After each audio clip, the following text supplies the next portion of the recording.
Happy New Year, everybody. I hope you had a great Christmas and New Year's. Now, let's get ready for the season. It's 2023, it's early January, and the season will be round before you know it. Have you got a practice plan? It's the first question of the video today, and that's what this is all about. Do you have a practice plan? Do you know what you're working on in each area?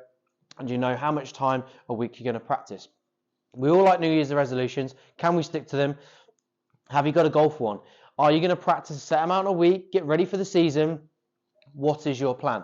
If you don't have a plan and you need some help, please pop and see Sam or myself. We'll happily help you with each area of the game and put a practice plan together and help you with areas that you might need to work on, because I promise you the season will be round before you know it. I've never yet met a golfer that doesn't come to the start of the season and think, geez, I wish I hadn't practiced that much. They all wish they practiced more. And we're always inundated with people coming for lessons early season. Whereas even these bad weather months, we can actually get some good work done, get your technique improved, ready for the season. So what does a practice plan look like? Well, what I would say to you is, what are you working on in each area of the game? So I've got a pro-am coming up in the end of February out in Portugal, and I'm kind of doing my practice, and I've been doing it for a few months now. But basically, for a rough guide for me would be, I didn't get time to practice very much, would be I'm trying to hit an hour's worth of balls, I'm trying to do an hour's worth of putting a week, and I'm trying to do an hour's worth of wedge play a week. Now I do tend to do that in here, and obviously it's lucky because it's nice and warm. I do it either before I start for the day or at the end of the day. And basically what I'm trying to do is not a massive session, 20 minutes at a time. So for me, it would be 20. I do kind of like 10 to 15 minutes of putting, and I do that on a regular basis. And with my full swing, I probably only do 20 minutes. So I will do 3 lots of 20 minutes, working on my technique or my swing or my strike or whatever I'm working on. And my wedge play, I would do similar, 20 minutes. I don't do big sessions, so I don't have enough time for that. But what does your practice plan look like?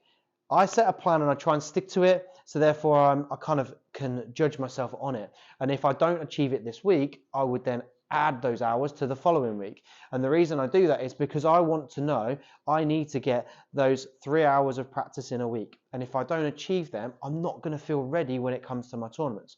Now, when setting a plan, a practice plan, I think it's really important to understand where my first event is going to be and what my first kind of major event, I mean like a medal or a kind of a club competition. When do they start, or an open competition somewhere? When you've got them in the diary, it's much easier to then plan your practice to that. And that's something that I really want you to think about. So have you got your diary planned for the year? Once you have, it's much easier then to get motivated to practice for that. And even when the weather's bad, it's easier to go, yeah, but I'm running out of time. And if you've got these set hours to practice that you need to do, and it might not look as much as mine, but whatever it is, stick to it. And if you don't do it, you're then accountable to, I haven't achieved that. So when the season starts, you can then say, I didn't achieve my practice that I said I was going to do, and I'm behind schedule. That way, you can also be realistic about your time you're going to practice, and actually you can understand maybe why you're not performing at the same time. If you've done your practice plan and you've achieved all of that, one, I guarantee you when you go into that first event, you'll feel so much more comfortable than you would have done if you haven't done it.